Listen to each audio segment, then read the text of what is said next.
আপনার স্বপ্ন কি একজন সফল শিক্ষক হওয়া? এনকে এডুকেশনাল কনসালটেন্সি দিচ্ছে ভর্তির সুবর্ণ সুযোগ।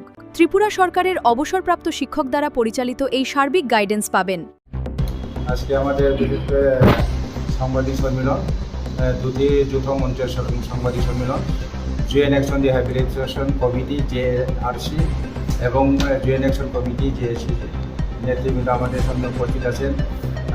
পাশরাম ত্রিপুরা, এলএস ওনার নাম হচ্ছে আপনার সমাজ ত্রিপুরা, এবং JSC সভাপতি উত্তম জরিয়ান, সেক্রেটারি লীলা চন্দ্র জমাতিয়া, এবং উপস্থিত আছেন আমাদের JRCর জেনারেল সেক্রেটারি অনন্ত কুমার জমাতিয়া, বিনোদ দেববর্মা, নারায়ণ দেববর্মা, এবং আরও আমাদের অ্যাক্টিভ 398 এবং পোস্ট 98 রিটার্নিস্ট। আমাদের পক্ষ হইতে সকল সাংবাদিক ভাইদের আন্তরিক এবং শুভেচ্ছা অভিনন্দন জানাই। আজকে বিশেষ করে আমাদের যে এই সাংবাদিক সম্মেলন ডাকা মূল বিষয় হলো, আমরা আমাদের দুটি সংগঠন ত্রিপুরা রাজ্যে বিগত 1995 থেকে আমরা সরকারের আহ্বানে এখানে অস্ত্র সমর্পণ এবং গোলাবারুদ সহ আত্মসমর্পণ করার পরেও আজকে 35 বছর অতিক্রান্ত হওয়ার পরেও রাজ্য সরকার কিন্তু আমাদের সুখ দুঃখ ওনারা দেখতেছে না। আমরা অনেক ভুক্তভোগী, যার ফলে আজকে আমরা বাধ্য হয়েছি উক্ত বিষয়ে আমাদের 9 দফা দাবি সম্পর্কে গত 8 তারিখ জুন আমরা আমাদের ত্রিপুরা উপজাতি কল্যাণ দপ্তরের মাননীয় মন্ত্রী বিকাশ দেববর্মা মহোদয়ের নিকট একটা মেমোরেন্ডাম সাবমিশন করেছিলাম। এক সপ্তাহের মধ্যে আমাদের সাথে আমাদের যে সমস্যাগুলো সমাধানের জন্য অফিসিয়াল লেভেলে একটা মিটিং বসার জন্য, কিন্তু উনি আমাদের এই যে 9 দফা দাবি যে মেমোরেন্ডাম সাবমিশন করা সেটাকে কোনো পাত্তা দেয়নি।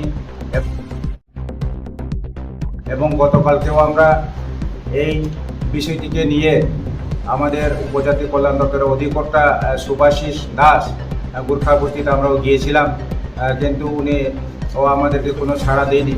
সুতরাং আমরা আজকে বাধ্য হয়ে আগামী 24 তারিখ জুন 2026 আসাম আগরতলা জাতীয় সড়ক 8 নম্বর এবং রেলওয়ে ট্র্যাক সাধুচন্দ্র পাড়াতে আজকে আমরা অনির্দিষ্টকালের জন্য রুট ব্লক এবং রেলওয়ে ব্লক করার জন্য ঘোষণা করতে বাধ্য হয়েছি।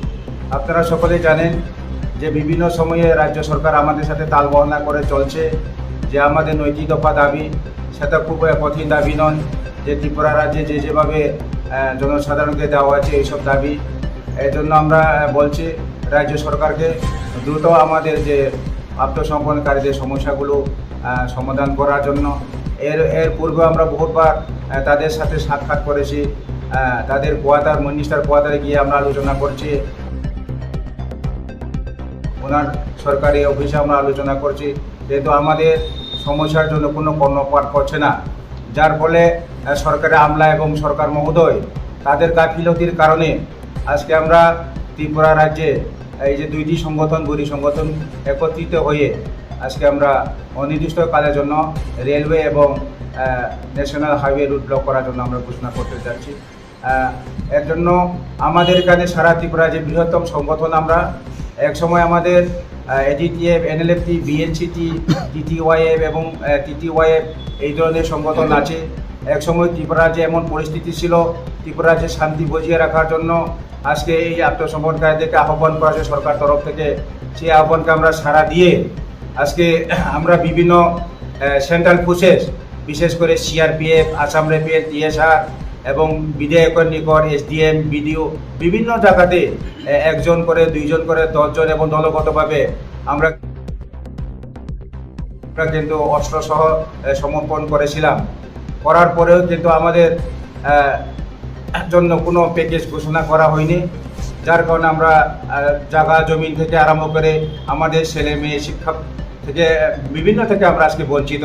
যার কারণে আমরা বর্তমানে আমাদের ত্রিপুরা যে মুখ্যমন্ত্রী ওনাকে আমরা আবেদন করি আমাদের 9 দফা দাবি যে কোনো প্রকারে সেটা ফুলফিলমেন্ট করা হয়, অন্যথায় আগামী 24 তারিখ 2026 জুনের 2026 আমরা ন্যাশনাল হাইওয়ে এবং রেলওয়ে রাস্তা অবরোধ করতে বাধ্য হব।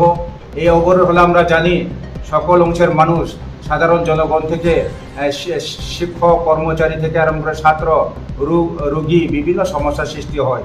কিন্তু সরকার আমরা যখন আমাদের দাবি দাওয়াকে নিয়ে যখন আমরা মেমোরেন্ডাম সাবমিট করি, কিন্তু ওনারা কোনো কর্ণপাতে করছে না। আমাদের দুঃখ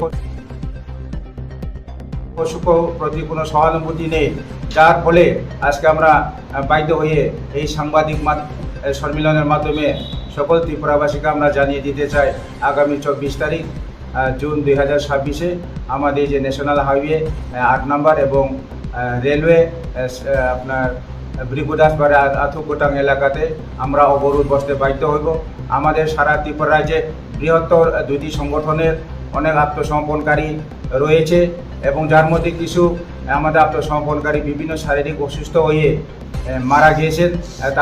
তাদের পরিবার সহকারে আমরা ওখানে বসতে বাধ্য হব এবং পরবর্তী সময়ে যদি আমাদের এই দফা দাবি যদি ফুলফিলমেন্ট করা না হয়, তাহলে সমগ্র ত্রিপুরা যেখানে আমাদের রিটার্নিস প্রভাব আছে সমস্ত মহকুমাতে অনির্দিষ্টকালের জন্য আমরা আমাদের পরিবার এবং আমাদের আত্মীয় স্বজনকে নিয়ে রাস্তা অবরোধ করতে বাধ্য হব। ধন্যবাদ।